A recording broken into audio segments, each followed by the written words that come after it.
I got to go right into it, is that we have our first potential tropical cyclone of the 2026 Atlantic hurricane season. Here it is. The 2026 hurricane season is off in full force in the middle of June, and there it is. That's the spot we're watching right now in deep South Texas through Mexico as it moves into the Gulf. As you can tell, there's a lot of tropical moisture in this one spot, and now we're looking at our very first potential tropical cyclone. This one, 30 miles per hour right now, with the winds expected to move along the Texas coast, and as it does become a tropical storm, expected to become a tropical storm by tomorrow morning at 7 a.m. That would be Arthur, the very first named storm of the season. As it gets to Wednesday afternoon, it's already right along the Texas-Louisiana coast, expected to make landfall, and it should have wind speeds of up to 40 miles per hour before it starts to fall apart as it moves farther to the northeast. Now, here's the thing with this storm, though.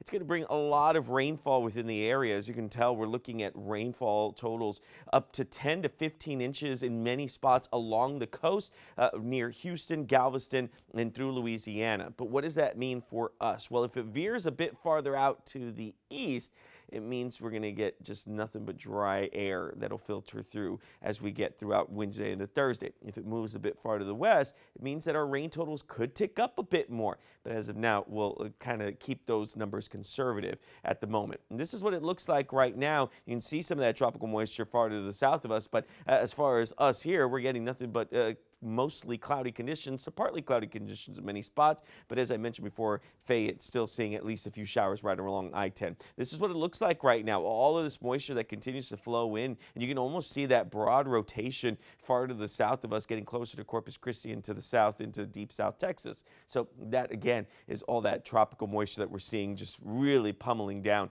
across most of the Texas coast. So we do have a flood watch that's still in effect until this evening, and that's for Fayette County only. The rest of us have been taken out of that. So I'll play this out so you can see how even as we get to the afternoon, by 1 p.m. to 2 p.m., could still see a few more showers. A few of them may try to make a run for that I-35 corridor, but once it's gone, and we're looking at drier air filtering through not only for today but tomorrow. I'll keep a 10% chance of rainfall in there for Wednesday, but even then I'm going to keep that very, very minimal. So your flood risk for today, keeping that a 1 out of 4 for a majority of us. Fayette County could see about a 2 out of 4, and even as I zoom out, this just updated on me, so I haven't been able to update the colors yet, but as you can tell, pretty much encompasses all of the Texas coast. Your 7-day forecast, putting this all together, keeping us in the 80s for today, 90s as we get into Wednesday, Thursday, back up to about 96 degrees with feels like temperatures over 100.